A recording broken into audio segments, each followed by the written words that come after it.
जय गुरु जी, शुक्राना गुरु जी, सारी संगत जी को जय गुरु जी। ओम नमः शिवाय, शिव जी सदा सहाय। ओम नमः शिवाय, गुरु जी सदा सहाय। शिव पुराण श्री रुद्र संहिता 7वां अध्याय। विवादग्रस्त ब्रह्मा विष्णु के मध्य अग्नि स्तंभ का प्रकट होना। ब्रह्मा जी कहते हैं, हे देवर्षि, जब नारायण जल में शयन करने लगे तब शिव जी की इच्छा से विष्णु जी की नाभि से एक बहुत बड़ा कमल प्रकट हुआ। उसमें असंख्य नाल दंड थे। वह पीले रंग का था और उसकी ऊंचाई भी कई योजन थी।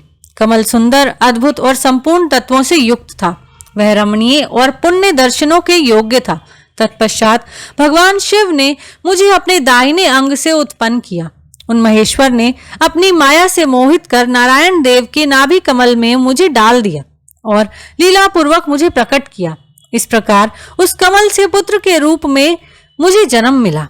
मेरे 4 मुख, लाल मस्तक पर त्रिपुंड धारण किए हुए थे।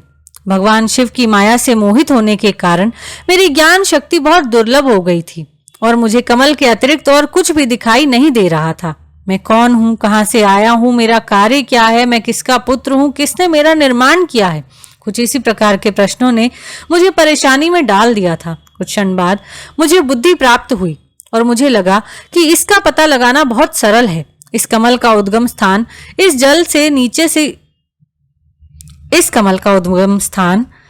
जल में नीचे की ओर है और इसके नीचे मैं उस पुरुष को पा सकूंगा जिसने मुझे प्रकट किया है।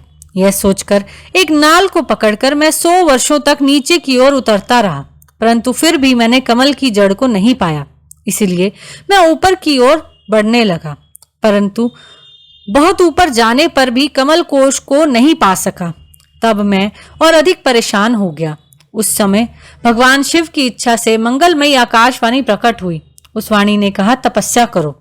उस आकाशवाणी को सुनकर अपने पिता का दर्शन करने हेतु मैंने तपस्या करना आरंभ कर दिया और 12 वर्ष तक घोर तपस्या की। तब 4 भुजाधारी सुंदर नेत्रों से शोभित भगवान विष्णु प्रकट हुए। उन्होंने हाथों में शंख, चक्र, गदा और पद्म धारण कर रखे थे। उनका शरीर श्याम कांति से सुशोभित था।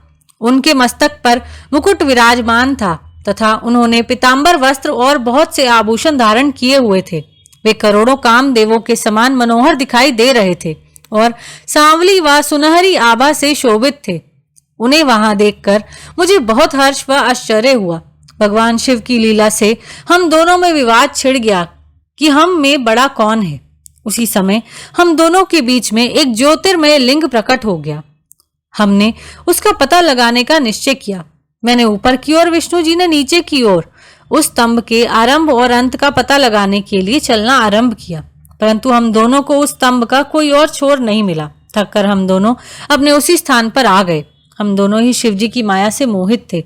श्री हरि ने सभी ओर से परमेश्वर शिव को प्रणाम किया। ध्यान करने पर भी हमें कुछ ज्ञात ना हो सका। तब मैंने और श्री हरि ने अपने मन को शुद्ध करते हुए अग्नि स्तंभ को प्रणाम किया। हम दोनों कहने लगे, महाप्रभु, हम आपके स्वरूप को नहीं जानते। आप जो भी हैं, हम आपको नमस्कार करते हैं। आप शीघ्र ही हमें अपने असली रूप के दर्शन दें। इस प्रकार हम दोनों अपने अहंकार को भूलकर भगवान शिव को नमस्कार करने लगे। ऐसा करते हुए 100 वर्ष बीत गए। यहीं पर शिव पुराण श्री रुद्र संहिता का 7वां अध्याय समाप्त होता है। जय गुरु जी।